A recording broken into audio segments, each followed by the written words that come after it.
Well, welcome everybody. I'm Dave Etkin. I'm the director of the Small Business Development Center here in Louisville, Kentucky. Thanks for joining me tonight. I know everybody's probably been out working all day and kind of tired. I really appreciate you spending some of your most valuable time when you could be at home chilling or whatever, or doing something fun. But so thanks for joining me. I really appreciate that. I am the director here at the Small Business Development Center in Louisville, as I said, and so we'll just kind of talk about business plans tonight. That's one of the most important parts about your business is kind of the planning process. And tonight, when we go through this, we'll get into some nuts and bolts, but for the most part, there is kind of a philosophy, like a little story. If you can keep it in your mind and work through it, it really makes your business plan a lot stronger. And I'll show you some questions kind of ask yourself. As a reminder, we are recording tonight, so you'll get a recording of this so you can watch as many times as you like. I'll be showing you some files and things. I'll send those to you later on as well, so you can have them. And then, as Janet said, anytime during our time together tonight, if you have any questions, put them in the chat. If it's a really good question, Janet will stop me, and we'll just get right to it. And then we'll hang around as long as you guys want to chit chat about stuff at the end. So let's get going. Here's what we're going to do tonight. Tell you a little bit about us. We'll look at an overview of a plan. There's a bunch of different types of business plans, so we'll kind of look at a few of those. Then we'll kind of drill down into the components of the business plan. And we'll look at some templates, parts of the business plan, and then we'll try to answer as many questions as you have. Excuse me. So this is me and the team. I will say this group of people is probably the best team I've ever had the honor to manage and work with. This is a great group of professionals, and we do a lot of great stuff. So you see that QR code right there? If you would, just do me a favor and turn your camera on your phone and hover over that. And when the little yellow bar comes up, just click that. It'll take you to our Coach Connect page. And you can use that page to easily connect to any of us.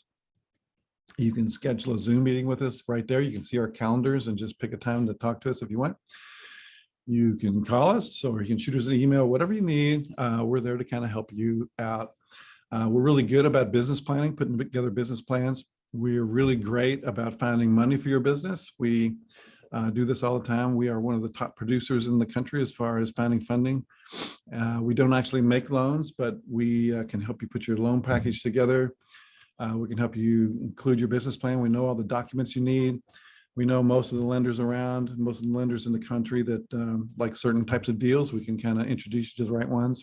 And then we do a lot of these webinars. We have a lot of resources if you need, once you get going and get funded. You can use these resources and our expertise to help grow your business and run your business, whatever you need.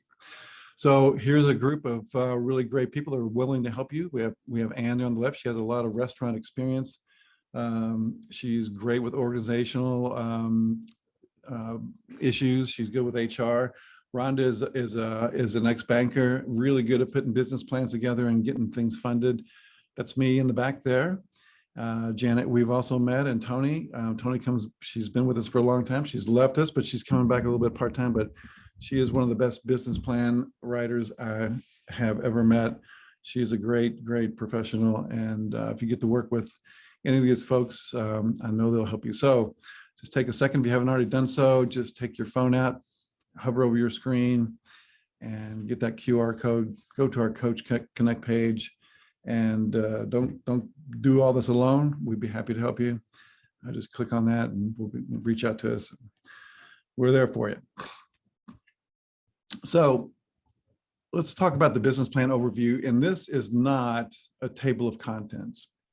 This is the story of a business plan. A business plan is two things. It is, number one, the plan for your business. How are you going to do what you're going to do how are you going to get this business launched or grow or whatever. But secondly, it's also a sales tool. It's a sales tool, like if you have to go to a bank and convince a banker that you need a loan, or if you need to convince an investor to invest in your business, or if you need to go to your friends and family and see if you can get some money out of them to put in your business. That's what this overview kind of walks through, this whole story that you want to instill into your business plan. So the first step is to define the business. That's what people want to know right off the bat. What is it you're going to do? So you define your business, what it is, how you're going to put it together, just basically.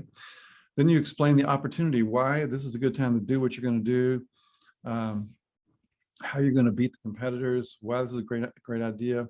You want to really drill down and understand and sell and explore your product or your service, and really understand why your customers want it, why it's important. You also want to be able to show and tell how you're going to take your product or service to market. How are you going to get it out there? How do people find you? How are you going to get their interest? You want to look at how the business will operate and how you're going to fulfill the customer's needs. How are you going to run the back office of the business? And then lastly, the most important, but the hardest part is putting the financials together. A financial plan shows how the business operates with the different segments. What are the expenses? Where's the revenues come from?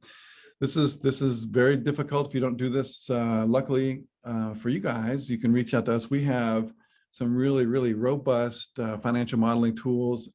It was devised by bankers. So banks really like the layouts and the information to provide. So we do all this at no charge. We'll help you put all those things together. So certainly go to Coach Connect and reach out to one of us. So when people come to me and they say, Dave, I need a business plan, I have to ask all these questions. Well, what kind of business plan do you need? What do you need it for? Because that will tell me what we need to do to put it together. There are tons of different business plans. So here's a list of a few that I just compiled. There's a startup business plan for people starting businesses. Their internal business plans. Large companies may want to change some things in a department, and that department may have to have a business plan just for their internal group to do whatever they're going to do. There's strategic plans. Another common plan is feasibility plans. This is where you look at an opportunity to see whether it's even worth pursuing. Operations plan, marketing plans, and growth plans. These are all different kinds of business plans, but we're going to focus on the startup business plan. And the reason I'm going to do that is because a startup business plan it has pieces of all the other business plans within them. And we'll use that to kind of walk through everything. And more importantly, startup business plans almost always include funding. So that is in most instances, people want to write a business plan because they do need funding.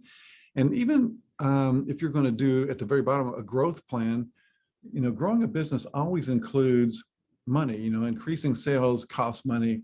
So you would include funding in that. So that's why I like to use startup business plan idea, because it has pieces in all these different business plans kind of built into it. So in the startup business plan world, there's different types of business plans there too. And it kind of depends on what you're going to do. So maybe some of you people have heard of the business model canvas. This is very popular now, or the one-page business plan. Or if you're in the startup world where you're looking for investors, you would put together a pitch deck. And then finally, the traditional business plan. So we'll quickly look at the first three, and then what we're going to look at is a startup plan that is in the traditional business plan model. So let's take a look at the business model canvas. And this is it, if you haven't seen it before, but it takes the nine pieces of a business, and you use this to explore and understand the relationship of your business to they call it a canvas, because you're painting your business this way. This is a great tool if you are just, you have an idea and you need to vet it out and you need to understand if this will work or not. The way to do this really correctly is you almost use like a scientific method. Like you would work through your ideas, you would make certain assumptions, and then you would test those assumptions to see if they're true or not, by maybe meeting with customers or trying some things out. But in these 9 boxes, there's each a piece of your business that you'd want to explore or plan out. So, in the top left, where we talk about the key partners, who do you need to have on board, the activities of the business, the resources, what do you need to have, thinking through your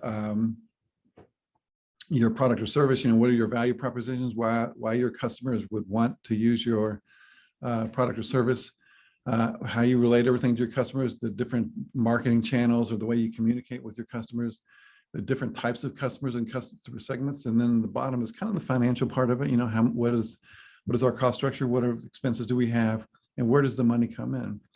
So this is a great planning tool. What I don't think, in my opinion, that doesn't do well is the actual planning going forward. It's a good way to kind of get a structure, but it doesn't do well in the way of putting together metrics and milestones and moving things forward. To that extent, there's another, they call it a one-page plan. There's several of these. I can send you a couple other that I like as well, but it kind of takes the ideas of the business model canvas and sets it up in a little bit different way. But what I like about this is that it has some goals and milestones on it. And when I send you another one, it is another way to kind of do what you need to do as far as understanding the market, but it also puts together a roadmap with some milestones and goals that you can use. So I'll tell you what, let's do. Let's just pop out of this for just a second. Let's see. Let me pop back into that. I'm sorry. Let me stop sharing, and let's share something else here so that you can see this other plan. If I have it. There we go. Janet, can everybody see that? Yes. All right. So this takes the kind of the boxes, with the vision and mission, but it's more operational, because you see we have a box here for objectives, the different strategies we would use to get to these objectives, and then laying out some plans and projects. This is kind of the instruction page. If you look over here on the right side, we have specific questions we put in here to kind of generate some thought processes, but here's our strategies. We need to focus on so many markets and customers, and then you would work through and put together some operational projects in these plans. So this is kind of a one-page plan where you think through your strategies, of course, just like the business model canvas, but it kind of drills down, kind of lays out almost like a project plan, which I kind of like. And then, oops. And then the last little thing that we'll look at is the, oh my gosh, sorry about that, is a pitch deck. And the pitch deck is used, it's almost like Shark Tank when investor pitches, it's just basically the Shark Tank environment. But the idea with a pitch deck is that you explain some high level pieces of your business. What's the problem you're solving? What's the opportunity? Just like a business plan. High level information, very short, maybe 12 to 15 different slides. And the idea of a pitch deck is to elicit interest in investors in your business. So you're kind of giving them enough to get an idea of what they're thinking, what the opportunity is. And if they want to, if they think they have interest, the investors have interest, then they will contact the entrepreneur and say, I want more information. Well, that's when that investor would want almost a regular traditional business plan so that they can dive deeper. So the pitch deck is a marketing tool to attract money for your business, basically. And then now let's talk about a traditional business plan that we use all the time, especially for bank funding. But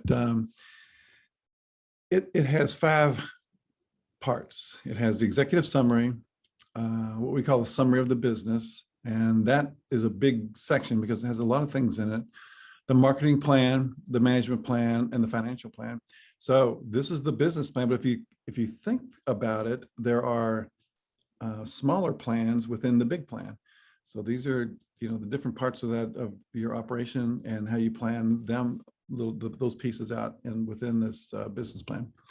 So let's take a look at each one of these pieces and see what we have. So we'll start with the executive summary.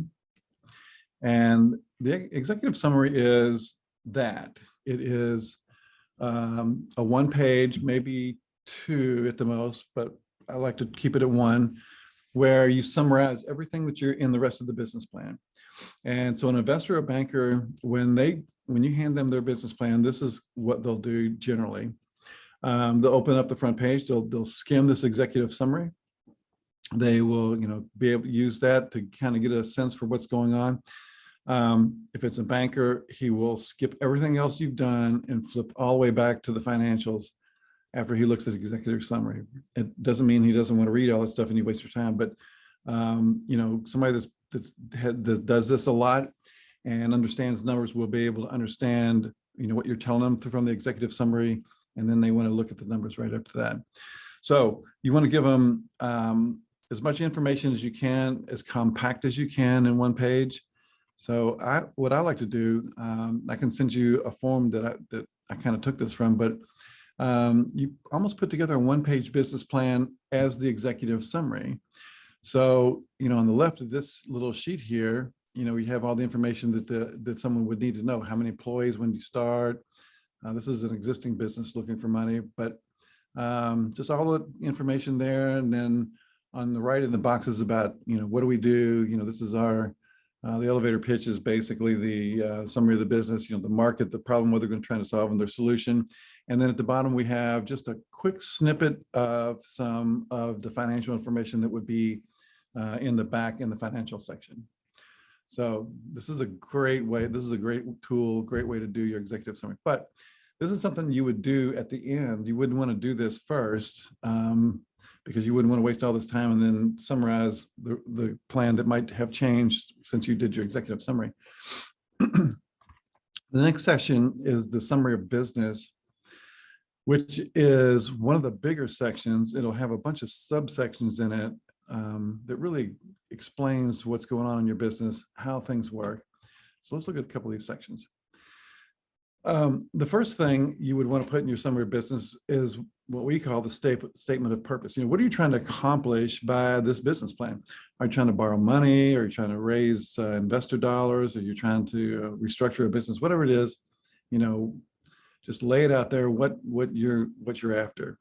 Then you would go into your vision of your business, the mission, and then you can then get into the nuts and bolts of the business. Who are the partners in the business? Are there investors?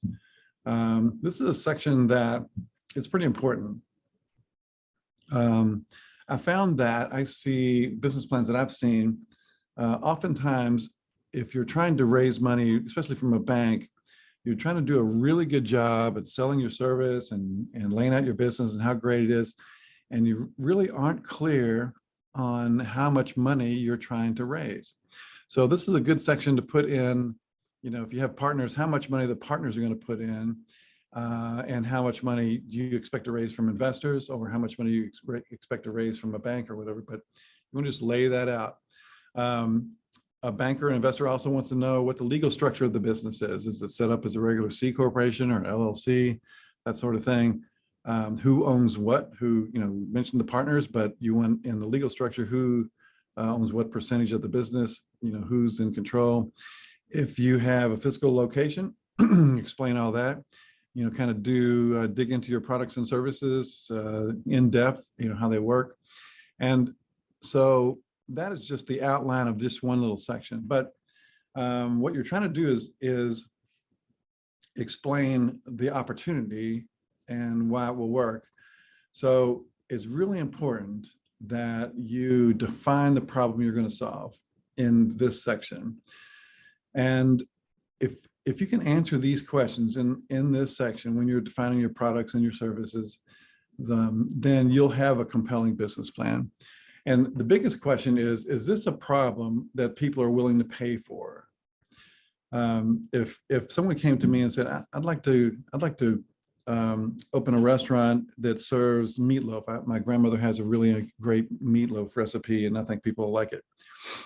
Is just having a good meatloaf recipe, is that something that people are willing to pay to go see? Is that enough? Is that enough of a draw to have them come to your restaurant? I don't know, but that's the kind of question.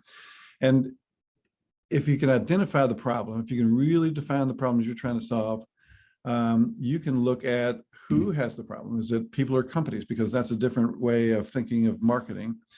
And you want to know how big is the problem. If only a few people have the problem, then there's no way to make any money because there's too small of a market. So if you identify that the problem's big enough, there's plenty of customers for it. You want to make sure that these people say that they can identify that they have that problem and you'll come and fix it for some sort of fee. So we want to know how big is the market? How many customers have this problem? And this is that other part of your summary of business when you are looking through things. How many people are out there that need this problem, that has a problem. And this last question, what part of the market will you address? Something that we see a lot is when I say, well, who's your customer? An answer I'll often get is, well, everybody's our customer. Everyone could use this. But you can't attract or serve everyone. So everyone's really not your customer, but you can identify a little part. And if you can identify a niche in a market that you can control, that you can be the best at, then that is a way to succeed. I always say that there's riches and niches. If you can drill down and have a good little niche that you can control, you can command your price. You're no longer, trying to be the lowest cost leader, but doing this analysis is really, really key to success there. And then we've identified the problem. We know who has the problem in our summary of business. We need to, when we get to the product and services, we need to define how we solve the problem. What is our solution? Clearly describe how we get the job done. What it is that we're selling that will make these people's problems go away, or what service do we have? So, what is our problem students? What is it we are doing there? And then we have to, we may be able to have the way to solve the problem, but we need to be able to clearly tell the story to our potential customers. So we want to be able to clearly identify and articulate what is our value proposition. What are our benefits? What are our features that make us different, that make our solution the best in the market, what we can do. And always avoid these vague claims like we provide good service. So, have you ever been anywhere and expected bad service? That's not what we as customers want. We expect good service right off the bat. So that is a given. So that is not a feature or a benefit that people will pay for because we expect that.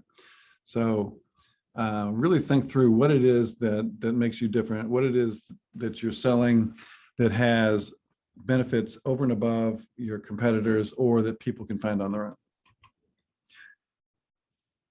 Also, as part of this feature, defining your solution, you want to really be able to define what are the things that make you different than other companies. If you can make something different and understand what the pain points of a customer are, that really will really set you off for success. I was I was working with this company, and they were a chemical company, and they sold this powder. And it was basically a commodity. It was almost kind of like sand, but it was a little bit different. And they would sell it in these giant square things they called gaylords that weighed like a ton, and that's how it was sold. And their competitors sold it the same way as well. So, a customer would buy one of these gaylords of this powdery chemical, and they would put it in their warehouse because evidently the uses of it, they didn't need a bunch at one time. They used it, and it might take 6 months or a year for them to use everything that they had bought. So the customer had money tied up in this inventory. They had a giant brick of this stuff laying around that might be in the way, and the other competitors in the area or in the industry, they all competed on price. So since this was kind of a commodity product, whoever had the lowest price got the sales. So it was a low margin business. The customer or the client I was working with, we kind of saw that the customer was kind of complaining about, the volume and the cost, the size of this gaylord. So what they did was they packaged it in much smaller buckets and sold it for almost twice the weight price that they were selling in the gaylords. And the customers loved that. It was the same stuff, didn't cost them any more, but they were able to charge a higher price because they differentiated themselves from the rest of the market, selling it a specific way. And it solved a customer's problem right off the bat.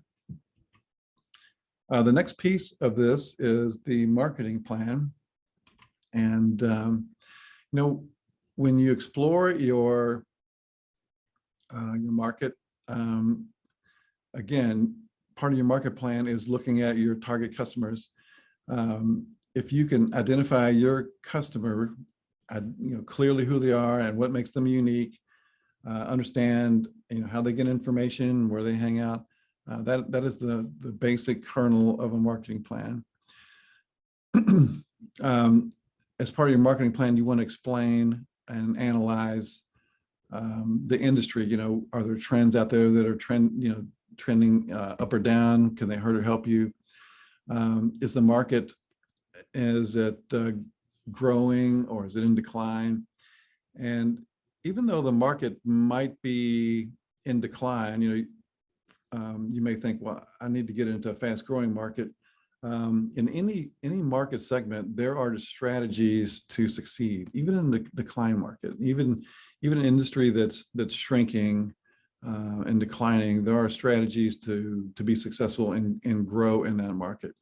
But it's the first step is to understand, what market are you in? Understanding if the market's fragmented or consolidated is really important.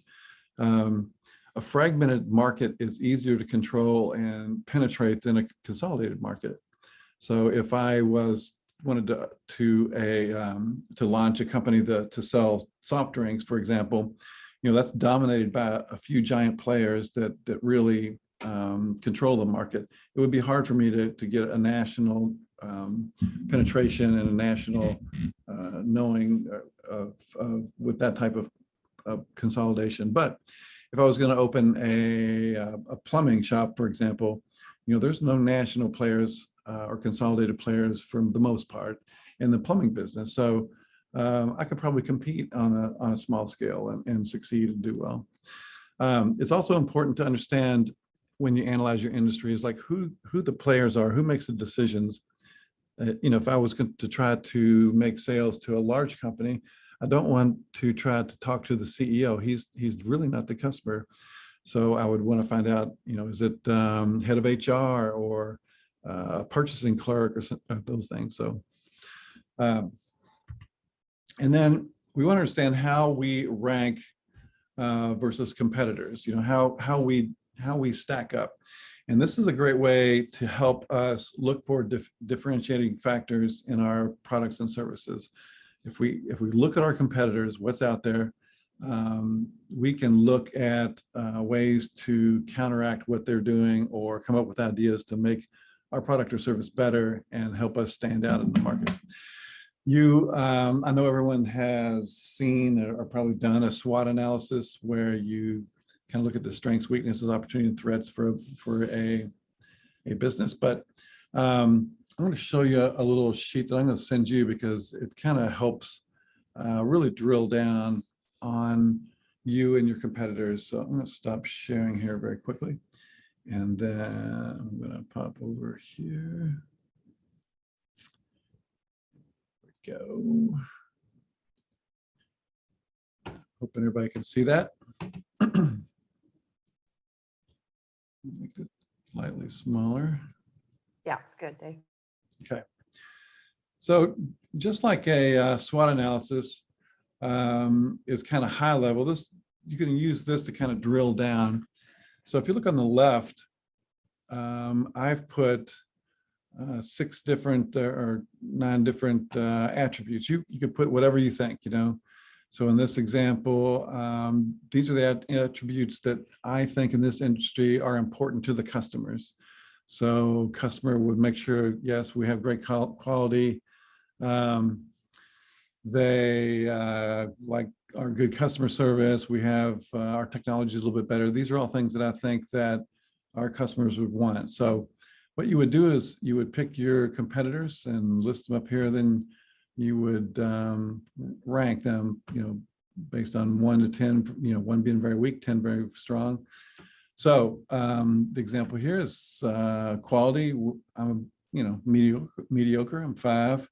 Competitor A is 7. B is 8. We're just kind of ranking based on what we know about them.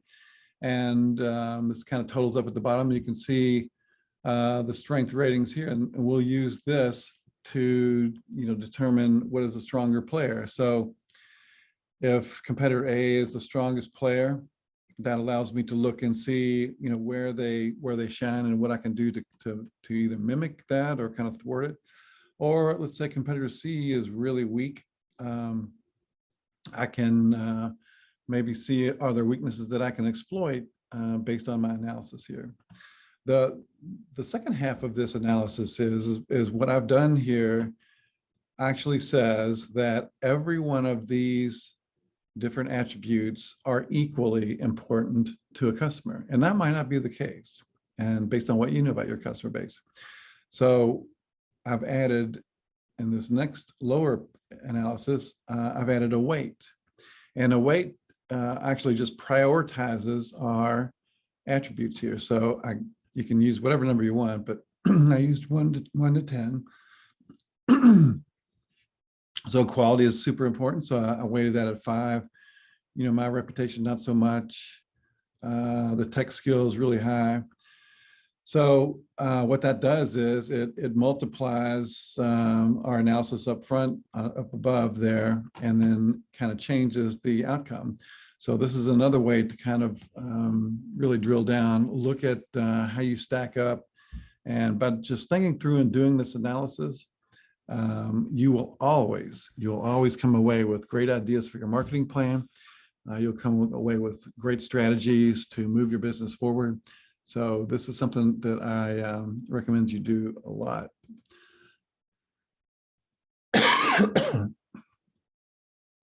Janet, are there any questions so far out there? We're good. Okay.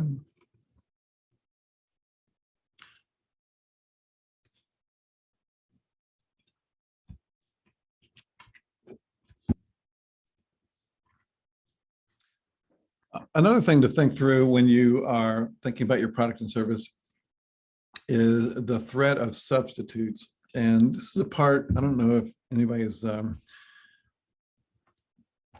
came across what's called the Porter's 5 forces. And it's a way to analyze an industry formulated by Michael Porter back in the 1930s or 20s or something. But really thinking through what the threat of substitutes are is a key analysis that you would want to address within your summary of business in the marketing plan. And a great example of this is that two things. First, that a substitute can be pretty obvious, but it also may not be super obvious. So, for example, if I was owner of a theme park, let's say, so there's a theme park here in Louisville. Let's say I owned Kentucky Kingdom, and I would think initially my competitor would be Holiday World up in Indiana, but there is also a threat of other things that that can be substituted for that, because people can make another decision. They don't have to do a theme park experience. They could go to the movies or go to the park or things of that nature. So understanding the calculation that people make in that is pretty important. Also, there's a direct substitute in your business most times. And it's sometimes not super evident, but for example,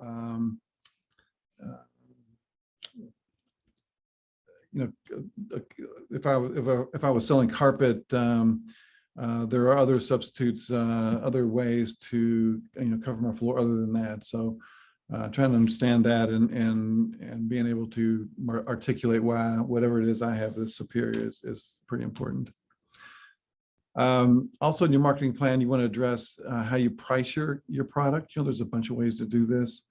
A lot of folks start with to see what the market is doing. They want to see what the competitors are charging, and then they'll try to go lower than that.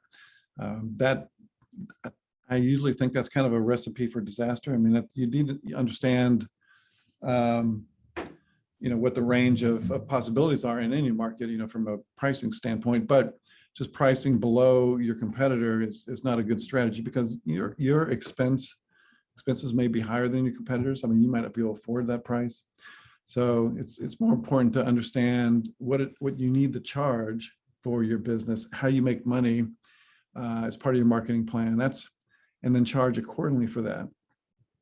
So other things you can add in there is maybe there's a subscription service or upsells or add-ons that you can use as a marketing tool and to make more money.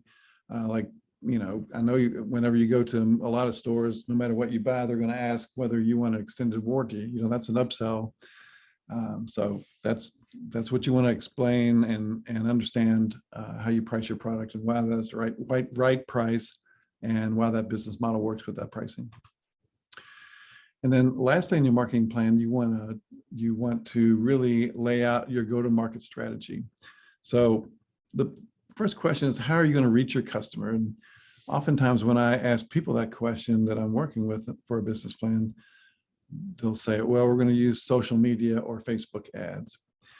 Well, I mean, that's great, but until you really understand, who your customer is, where they get their information, that might not be the right answer. So if I was going to try to market to CEOs of large corporations, Facebook might not be the place for that. Maybe they don't watch Facebook a lot.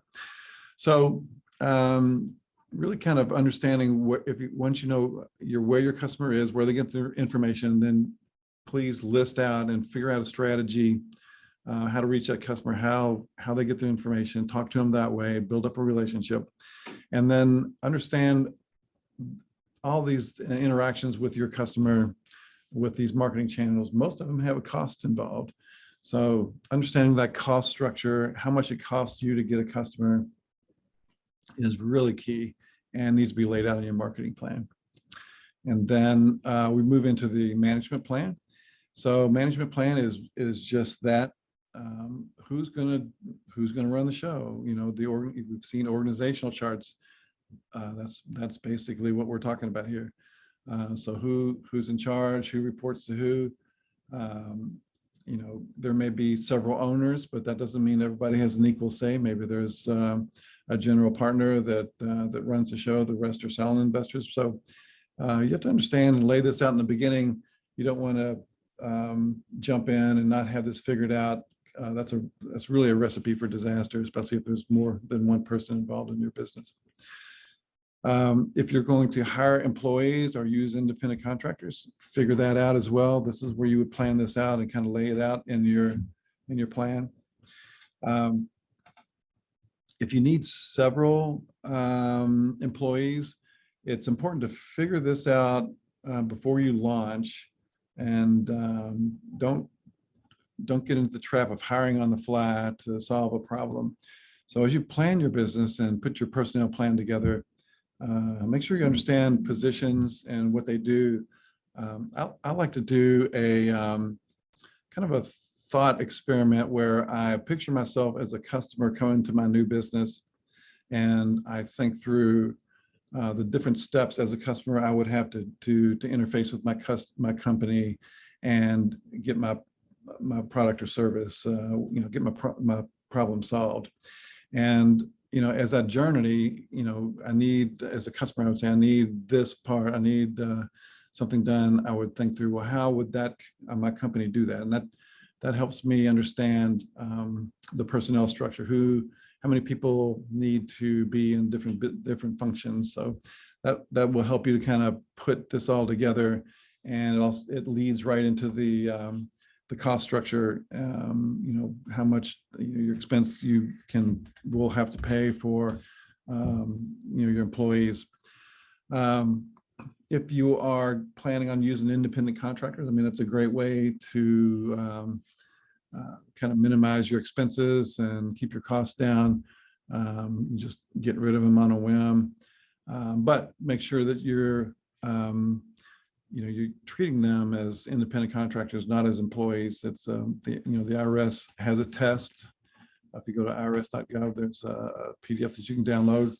Because if you treat your independent contractors like employees, the IRS will come in and make you pay some fines and some back withholding that you should have paid as they were employees. As part of your management plan, you want to talk about who your advisors are and have that figured out before you launch. Who's your CPA, your attorney, who's your insurance advisor. If you are using a business coach or consultant like us, you can list us. You might want to consider putting together a board of advisors. And these could be people that you know, that you respect, or other business owners. I mean, it's not mandatory, but it's always good practice to have people that you can talk to and get some advice from. Board of advisors are not paid. I usually like to feed them when we have a meeting. You know, maybe you buy them pizza or you take them out to dinner. But what you would do at a board of advisors meeting is you would give them a report. You would say, over the last quarter or half year or year, whatever your cycle is, you say, here's the milestones that we did, here's our progress, here's some financials, here's the challenges that we're facing, here's some problems that we have, and then get some feedback and some advice from these folks. And people always want to help. You know, most people will be flattered that you ask them to be an advisor or a mentor. So think about that as you get going. And then lastly, we are at the financial plan, which is the hardest part. And luckily that we're pretty good at it. So what do you need to put in your financial plan? You need all these pieces. So you need to have what's called a sources and uses of capital. And this says, you know, where's our startup money coming from? What we're going to use it for. We're going to forecast our revenue, especially on a startup, our profit and loss projections, our cash flow, our balance sheet, break even, and then our critical assumptions. So you'll notice that the word forecast and projections are in there a lot. And what we're actually trying to do is, in a way, predict the future. How do we predict the future? we do that through critical assumptions. This is the hardest part of any financial plan. You know, critical assumptions are those ideas and assumptions that we will use to put together our whole financial model. So what does that mean? It means that we can assume certain things are true based on our research. And that's why I talked a lot about, you know, understanding the market, understanding your customers, understanding the decision makers. So you'll be able to get a sense for some of the things that drive a business and the industry and use those to put things together. When when I was in business school, I had this question on a test. It was, how many golf balls in the United States? And that was the only question you got. That was all you got, no other information. So the idea was to use this critical assumption process. So the first question you ask yourself in that is, what do I know? Well, I knew that there were about 300 million people in the United States. Out of 300 million, how many people play golf? I wasn't exactly sure, but I don't play golf, but I figured maybe 10% play golf. So that would tell me that 30 million golfers were out there. So how many golf balls does one golfer need? You know, like I said, I don't play golf, but I've seen those cart things they drag around. It looks like there's a little box, maybe 10 could fit in that. So I could do the math and I could make the assumption that that's how many golf balls were in the United States. Same thing with critical assumptions. You know, I can get information or I can observe. I can say, well, if I'm going to open a pizza restaurant, on average, a pizza restaurant will be able to service, you know, 100 customers a day. And on average, they spend $10. So I can make that calculation and I can use that. It may not be exactly true, but based on what I know and my observation, I can make that case. And 9 times out of 10, it gets pretty close. So what we're going to do now is we're going to look at a couple pieces of the financial plan and just kind of see what it's all about. Let me pop over here. So this is going to be pretty small, but I'll try to blow it up for you. And if you have any questions, you can put them in the chat there. So, all right. So this is what a sources and uses of funds page looks like. So you can see that at the top, these are all where the money's coming from, and down here at the bottom, where it's going to go. So let's drill down here. So in this example, the owner is going to put in $75,000, and he might have some other stuff. We could put that there. These are all debt, borrowed money. And so in this example right here, we can see that we're bringing in $370,000. This is what we're going to spend it on. We're going to spend it on, you know, these fixed assets here. And then we'll pay some expenses, have some working capital. And these two things almost like a balance sheet. So the sources and uses always balance out. Does that make sense? The next thing we'll want to do is we will want to forecast our revenue, you know, by month for 3 years. So in this example, our revenue comes in 5 different ways. We have 2 products we sell. We have some services. We sell some warranties. We do some consulting. So this makes up our product mix. And based on what we know that this is, you know, out of our 100% of total sales, you know, product number 1 is we'll sell, you know, 60%, 57%. And we'll project out, you know, year to year that way. Once we know and have kind of projected what our revenue is per month, we plug that into our profit and loss statement. And so these numbers are our monthly revenues that we just looked at. And then this is the easy part because these are all expenses that we can easily get. So we'll know what our rent is. We can call and ask that. We can call the utility company and get an idea of what our utilities would be. So these are fairly easy. That kind of shows us what our net income is. Then all this kind of flows into our cash flow. This is our cash flow forecast. Cash flow is different than our profit and loss. There's some non-cash expenses in our profit and loss, so we have to capture all cash in and out on our pro forma cash flow.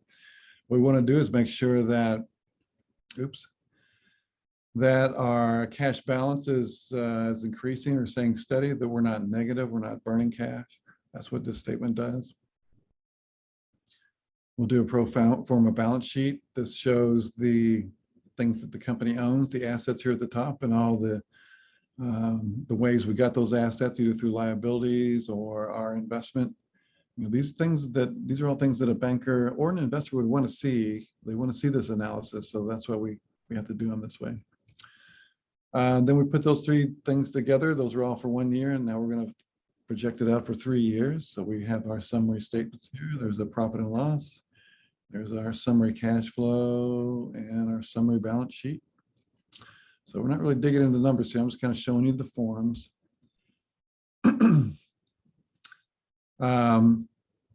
We'll do a break-even analysis based on what we've just done. So in this example, you can see our break-even analysis says that our break-even is $384,000 the first year. We can also do what we call sensitivity analysis. So what would our profit and loss be if we only hit 50% of our sales right here? So we would lose $71,000 that year. So this is another analysis we like to include that we do for bankers and investors. And then lastly, we do what's called a ratio analysis.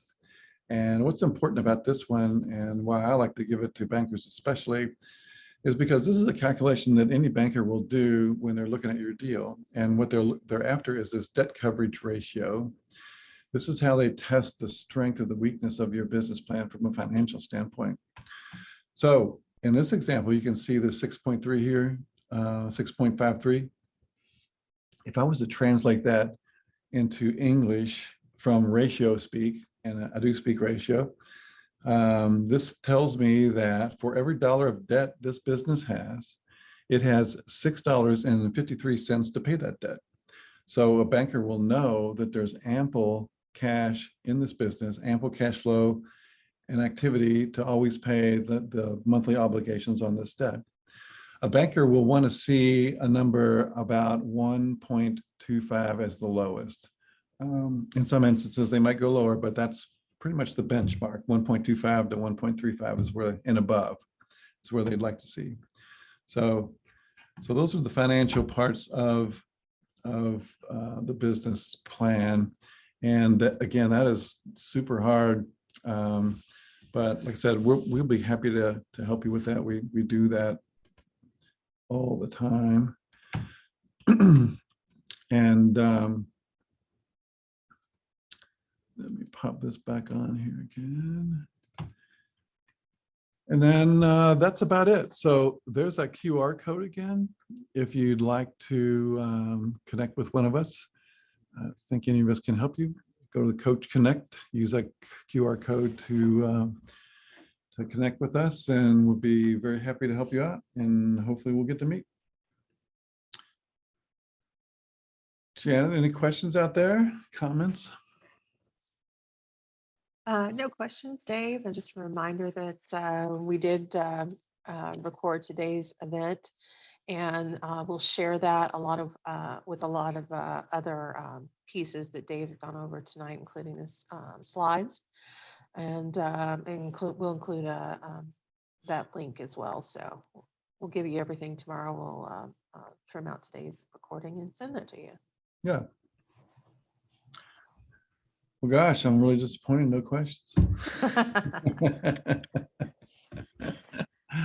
want to thank everybody for joining us tonight. Like I said, it's been a while since we've done something in the evening. I think that fits into folks' schedule sometimes much better than doing something in the middle of the day. So Yeah. Thanks, Dave, for doing this tonight. Yeah. Thanks for joining, everybody. All right. I'll Stay send you warm guys out a there. follow-up email tomorrow. Thanks. Bye, Dave. Bye-bye. See you, Janet.